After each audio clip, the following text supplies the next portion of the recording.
Hi friends, welcome to our channel HR fashions and creatives. Friends చూడండి, మనం work చేయడం ఎంత ఇంపార్టెంటో అలాగే మనకి ఈ బ్లౌజ్ మార్కింగ్ కానీ ఏదైనా కూడా మార్కింగ్ రావడం కూడా అంతే ఇంపార్టెంటే కదండి. చూడండి, ఇప్పుడు బ్లౌజ్ వర్క్ చేసుకోవడం కోసం మార్కింగ్ ఎలా చేసుకోవాలి అనేది చూద్దాము. ఫస్ట్ అయితే మనము ఆది బ్లౌజ్ తీసుకొని ఫస్ట్ బ్యాక్ పొడవు కొలుచుకోవాలండి. చూడండి, షోల్డర్ కుట్టు దగ్గర నుంచి నడుము కుట్టుని చూడండి అక్కడ వరకు ఎగ్జాక్ట్ ఎంత ఉందో అంత కొలుచుకోవాలి. దీనికి ఖర్చులేమీ కలపాల్సిన అవసరం లేదండి. చూడండి, ఇక్కడ షోల్డర్ కుట్టు దగ్గర నుంచి కింది వైపున నడుము లూజ్ కుట్టు వరకు ఎంత ఉందో అంత ఇలా కొలుచుకోవాలి. జస్ట్ మూడు కొలతలు ఉపయోగించి మనం మార్కింగ్ అనేది ఎలా చేసుకోవాలో చూద్దాం. అలాగే మధ్యలోకి మడత పెట్టేసుకుని నడుము లూజ్ అనేది ఇంకొక మార్కింగ్ పెట్టుకోవాలి. చూడండి, ఇంకొకటి ఏంటంటే నడుము పొడవు చూసారా, మధ్యలోకి తీసుకొని నడుము పొడవు అనేది కొలుచుకోండి. ఈ 3 మార్కింగ్లు ఉపయోగించి మనము ఈ వర్క్ చేయడం కోసం బ్లౌజ్ మార్కింగ్ అయితే చూద్దాం. ఫస్ట్ అయితే మనము వర్క్ చేయాల్సిన బ్లౌజ్ని తీసుకోండి. ఇదైతే నాకు పెద్ద బ్లౌజు, ఎందుకంటే మధ్యలోకి మడత పెడితే వేస్ట్ అయిపోద్ది అని చెప్పేసి నేను నడుము లూజ్ ఖర్చులతో కలిపి ఎంత వస్తాయి అంత మడత పెట్టేసుకున్నానండి. మీకు నార్మల్ బ్లౌజ్ అయితే కనుక మధ్యలోకి మడత పెట్టేసుకోవాలి. ఇలాగా మడత పెట్టేసుకున్న తర్వాత బ్యాక్ చూపించినట్టే బ్లౌజ్ కొలతలు చూపించినట్టే బ్యాక్ పొడవు వచ్చేసి ఎంత ఉందో అంత ఎగ్జాక్ట్లీ మార్క్ చేసుకోవాలి. 14 వస్తే 14, 15 వస్తే 15, ఎంత వస్తే అంత మార్కింగ్ పెట్టేసుకోవాలండి. ఇలాగా మడత దగ్గర పొడవు అనేది మార్కింగ్ పెట్టుకోవాలి. ఫ్రెండ్స్, ఫస్ట్ టైం ఎవరైనా నా ఛానల్ చూస్తుంటే కనుక తప్పకుండా సబ్స్క్రైబ్ చేసుకోండి, లైక్ చేయండి అండ్ షేర్ చేయండి. మీరు షేర్ చేయడం ద్వారా కొత్త వారికి కూడా ఉపయోగపడతాయి కాబట్టి తప్పకుండా షేర్ చేసి నాకు సపోర్ట్ చేయండి. తర్వాత నడుము లూజ్ ఎంత వస్తే అంత మార్కింగ్ పెట్టేసుకోవాలి.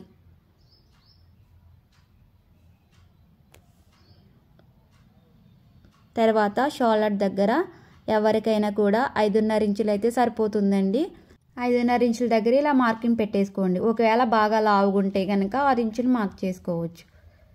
ఇట్లా 5.5 ఇంచుల దగ్గర ఒక మార్కింగ్ పెట్టేసుకొని అలాగే పొడవు అనేది సమానంగా వచ్చిందో లేదో మనకి తెలియాలి కాబట్టి మనం ఇక్కడ పొడవు ఎంతైతే మార్క్ చేసుకున్నామో ఆ చివరి వరకు కూడా అంత పొడవు వచ్చిందో లేదో అనేది ఇలా చెక్ చేసుకోవాలి.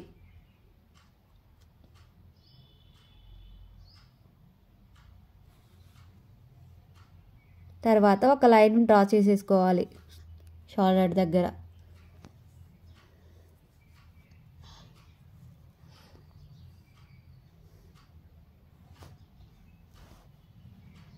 చూడండి, నెక్ వెడల్పు వచ్చేసి నేను 2.5 ఇంచుల దగ్గర మార్కింగ్ పెడుతున్నాను. మీడియం సైజ్ ఎవరికైనా కూడా నెక్ వెడల్పు వచ్చేసి 2.5 ఇంచులు అయితే సరిపోతుందండి. తర్వాత నడుము పొడవు ఈ మడత దగ్గర పొడవు కొలుచుకున్నాం కదండి, అక్కడ కింది వైపు నుంచి ఇందాక చూపించాను కదండి మనం వాళ్ళు తీసుకున్నప్పుడు నడుము పొడవు అక్కడ మార్కింగ్ ఎంత వస్తే అంత మార్కింగ్ పెట్టేసుకుంటే మిగిలిన పై భాగం అంతా మనకి నెక్ పొడవు అనేది వచ్చేస్తుంది.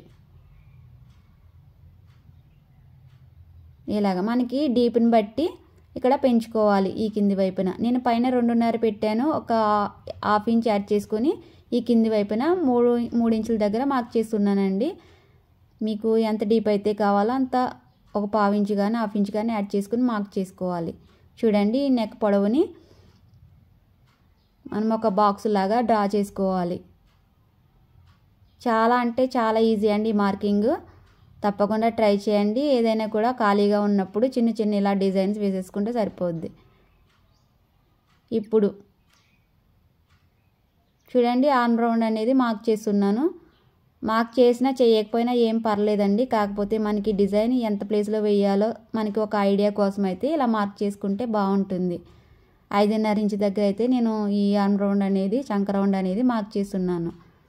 చూడండి, ఇక్కడ ఎల్ షేప్ లాగా డ్రా చేసుకొని జస్ట్ వీడియో చూపించినట్టుగా ఇలాగా కర్వ్ షేప్ తీసుకొని నడుము లూజ్లోకి ఒక లైన్ వేసేసుకోవాలి.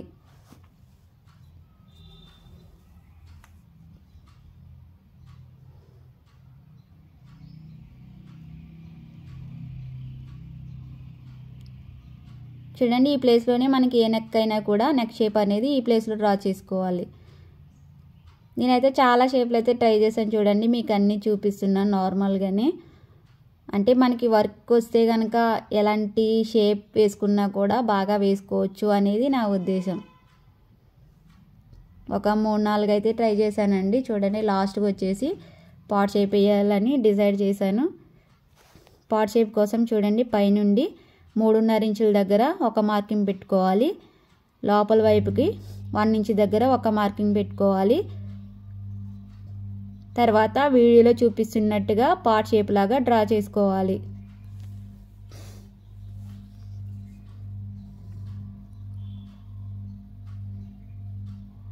చూడండి ఇలాగా గీత బయటకి ఎక్కువ మార్కింగ్ చేసుకుంటే కనుక మనకి డీప్ అనేది ఎక్కువ వచ్చేస్తుంది చూసుకోండి. చూసారు కదా ఫ్రెండ్స్, ఇలా 1 సైడ్ మార్కింగ్ చేసేసుకున్న తర్వాత అవతల సైడ్ కూడా కావాలి కదండి. ఇలా మధ్యలోకి బ్లౌజ్ పీస్ని మడత పెట్టేసుకుంటే మనకి యువతల ఏ షేప్ అయితే డ్రా చేసినామో యువతల సైడ్ కూడా అదే షేప్ వస్తుంది. ఇప్పుడైతే మనకి మార్కింగ్ అనేది సమానంగా వచ్చేస్తుంది. ఇప్పుడు దీనిపైన వైట్ పెన్సిల్ తీసుకొని డ్రా చేసుకుంటే మనకి మార్కింగ్ అనేది చాలా ఈజీగా వచ్చేస్తుంది. చూడండి నేను మార్కింగ్ చేసి వేసుకున్న డిజైన్ ఎలా ఉందో ఒక లైక్ ఇచ్చేసి నాకు అయితే సపోర్ట్ చేయండి. చూసారా, నేను మార్కింగ్ చేసేసుకుని వేసుకున్న డిజైన్ చాలా బాగుంది కదా. తప్పకుండా లైక్ చేయండి అండ్ నా ఛానల్ అయితే సబ్స్క్రైబ్ చేసుకోండి, షేర్ చేయండి. Thank you friends, thank you for watching.